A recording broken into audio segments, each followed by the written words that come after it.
Welcome to another deep dive. We're going to be tackling a really intriguing figure today. Someone who, well, let's just say she kind of rewrote the rules when it comes to power. I like where this is going. We're talking about Wu Zetian, China's only officially recognized female emperor. Ah, yes, Wu Zetian. A fascinating and, how should I put it, a rather controversial figure. We're going to go beyond the typical headlines you usually see about her, the relationships, the ruthless climb to power. Right. All of that. We're going to try and really uncover what made Wu Zetian a truly transformative leader.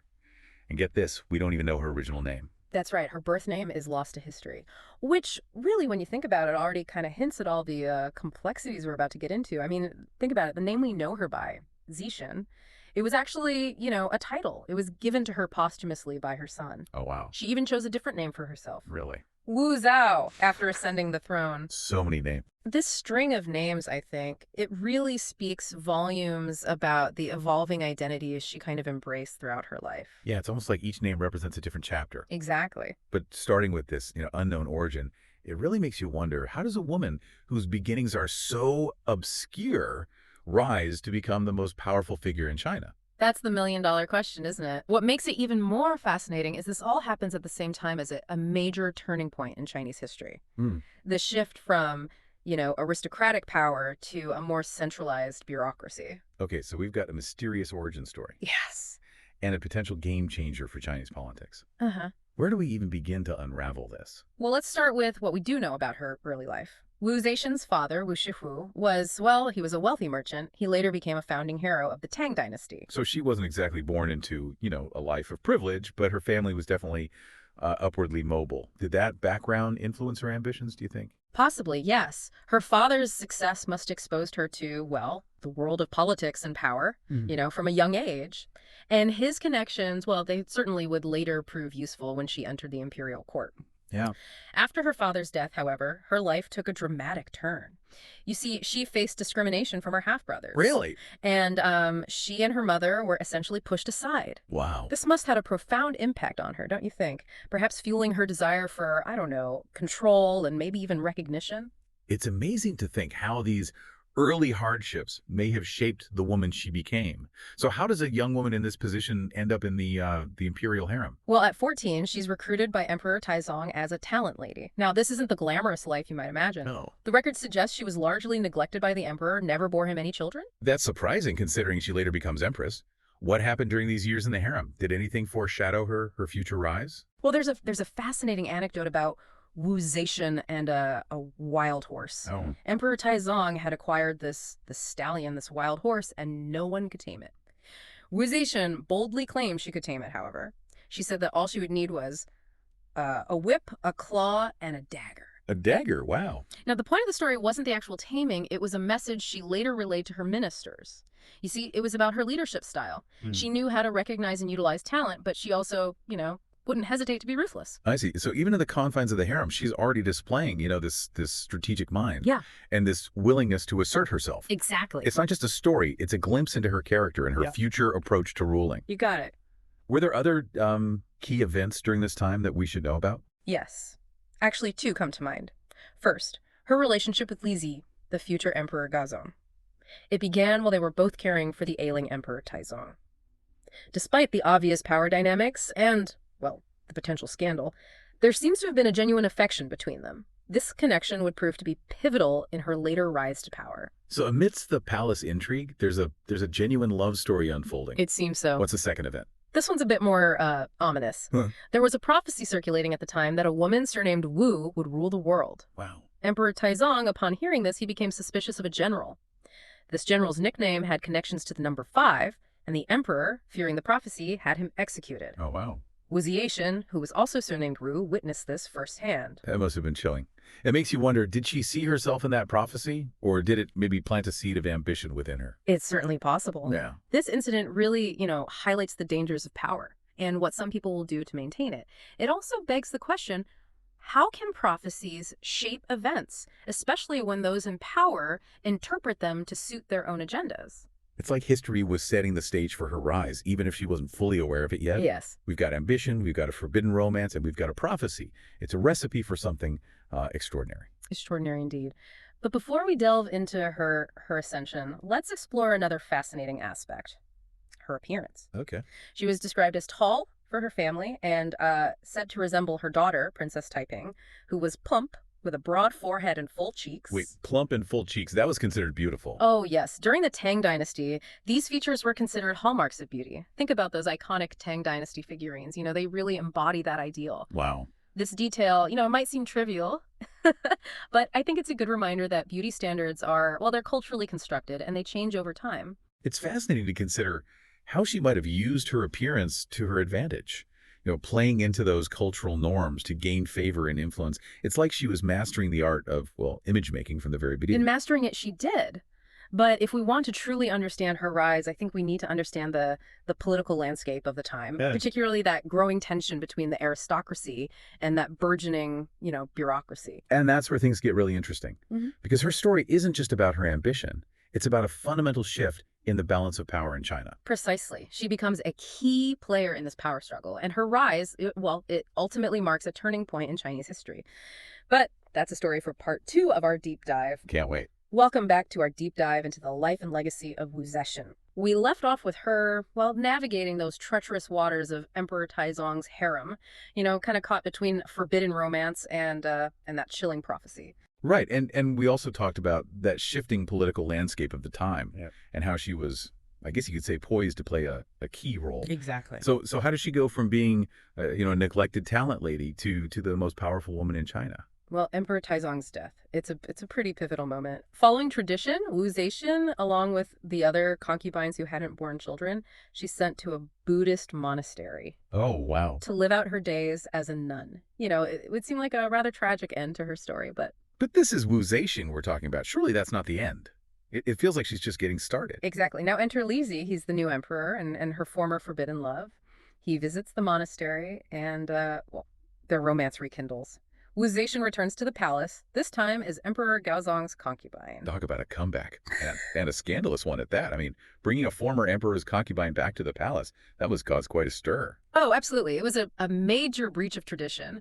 But Li Zi, he was deeply infatuated. And perhaps he also recognized her political acumen. So he defied those norms. Which probably made her a target, right? Right. For all those clinging to tradition, those who saw her as a threat. You're spot on. Wu Zetian quickly becomes a force to be reckoned with at court. She rises to the rank of Empress Consort and begins wielding significant influence. We've talked about her intelligence, her ambition, but, there are stories about her ruthlessness during this period as well. Is there any truth to those? Well, it's true that her methods were not always, how should I put this, gentle. Right. There are accounts of her eliminating rivals, and there are even allegations that she killed her own infant daughter. Oh, my God. To frame Empress Wang and to solidify her position. Now, of course, the accuracy of these accounts is debated, but they do paint a picture of a woman willing to do whatever it took to secure her power. It sounds like she was operating in a world where, well, power was a matter of survival. But she's Empress Consort at this point, sharing power with Emperor Gaozong. So how does she make that final leap to become emperor herself? Well, Emperor Gaozong suffers a debilitating stroke, and it leaves him, unable to effectively rule.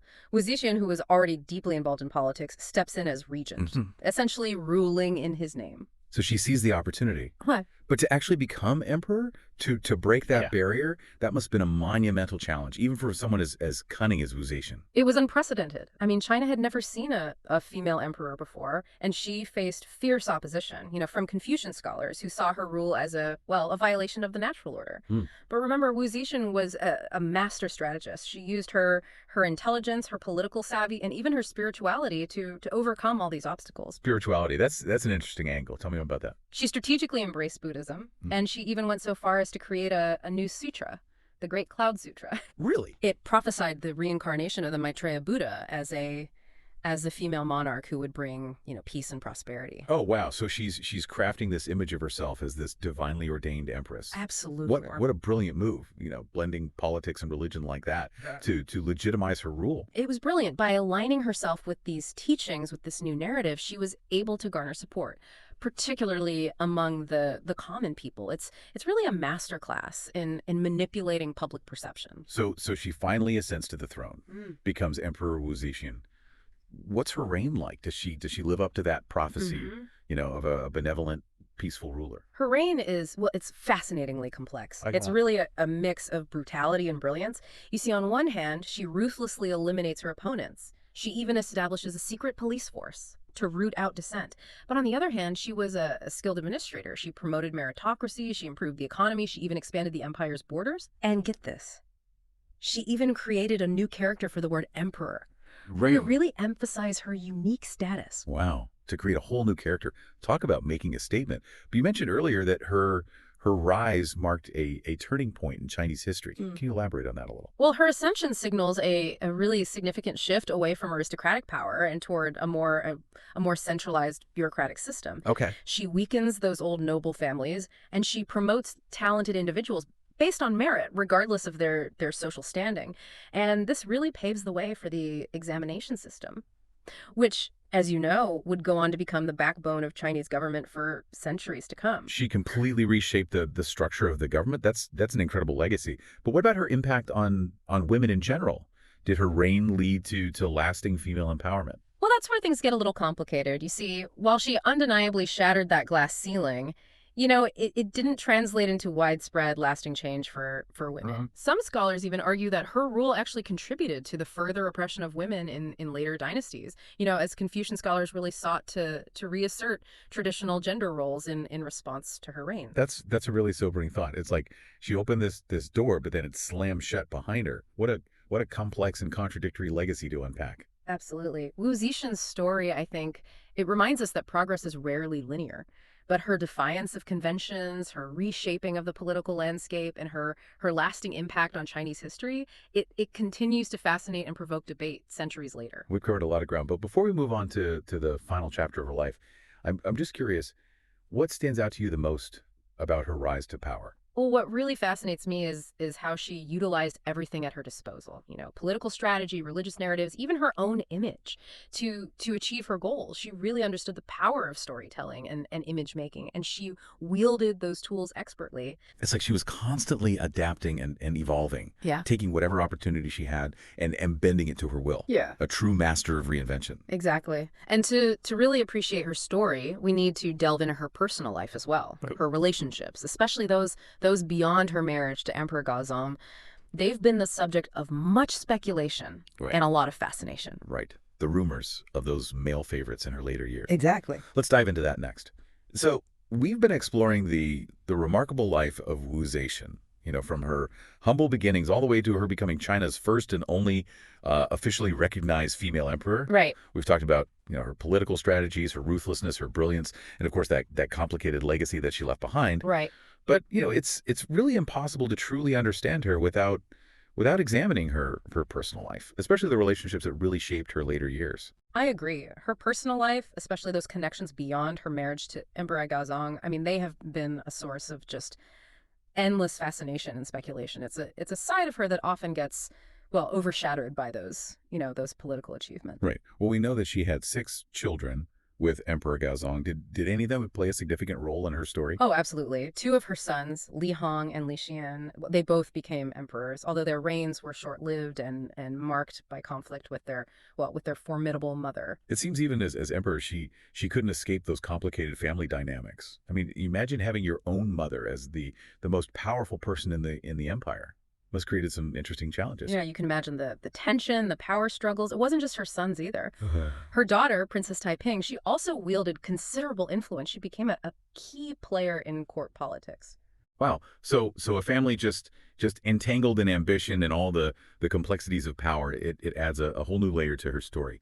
But what about romantic relationships? Is there any truth to those rumors of male favorites later on? Ah, yes, the famous Zhang brothers. After Emperor Gaozong's death, Wu Zetian, who was, in her late 60s at this point, she did indeed have relationships with 2 brothers, Zhang Yizi and Zhang Qingzong, and they were given prominent positions at court, which of course fueled those accusations of favoritism and corruption. It seems like even a powerful woman like Wu Zetian couldn't escape the scrutiny and gossip surrounding, romantic relationships, especially when those relationships had potential political implications. It's a good reminder that no matter how high you rise, your personal choices can still have a profound impact, especially when you're operating within the power structures of an empire. And I imagine those relationships caused quite a bit of tension, not just within the court, but also with her own children. You're absolutely right. It was a source of instability, and it ultimately contributed to the coup that forced Wu Zetian to abdicate in her Yeah. late 70s. Wow. So even the most powerful woman in China couldn't escape the consequences of her actions, Mhm. both personal and political. Makes you wonder, did you have any regrets? It's impossible to know for sure, but it's certainly something to think about. Her story is a powerful reminder that power, while alluring, can be a double-edged sword. Right. It can bring immense freedom and opportunity, but it can also lead to isolation and vulnerability. And speaking of vulnerability, her final years must have been quite a contrast to her time as emperor. What were those last days like? Well, after she abdicated, she lived out her days under house arrest. She was stripped of her imperial title, but she was allowed to keep the title of Zetian Great Sage Empress Dowager. She died at the age of 82, which was a remarkable lifespan for that era. Wow, what a life! From a neglected concubine to the most powerful woman in China, and then a final chapter marked by loss and confinement. It's a story that's both, I don't know, inspiring and cautionary at the same time. I think that's a great way to put it. Wu Zetian's story, it's a testament to the complexities of human ambition, the allure and the dangers of power, and the enduring impact of one woman who, well, she dared to defy convention. So as we wrap up this deep dive into the life of Wu Zetian, I'm left with so many questions. Did she ultimately advance the cause of women, or did her reign set it back? Was the price of her power worth the sacrifices she made? And what can we learn from her triumphs and her failures as we kind of navigate our own journeys in a world that's still grappling with these issues of gender and power? Those are all great questions, and unfortunately, they're questions without easy answers. But I think there are questions worth asking. Wu Zetian's story, it challenges us to think critically about leadership, about ambition, and about the complexities of historical progress. It's a story that continues to resonate, centuries later, Mhm. and I think it reminds us that history is rarely, well, black and white. It's more like a tapestry, woven with ambition, with love, with betrayal, and that relentless pursuit of power. And on that note, we'll leave you with this final thought. As you continue to, explore history and the lives of those who shaped it, remember to look beyond the headlines, question those narratives, and embrace the nuances. There's always more to discover, more to learn, and more to debate. Until next time, keep diving deep.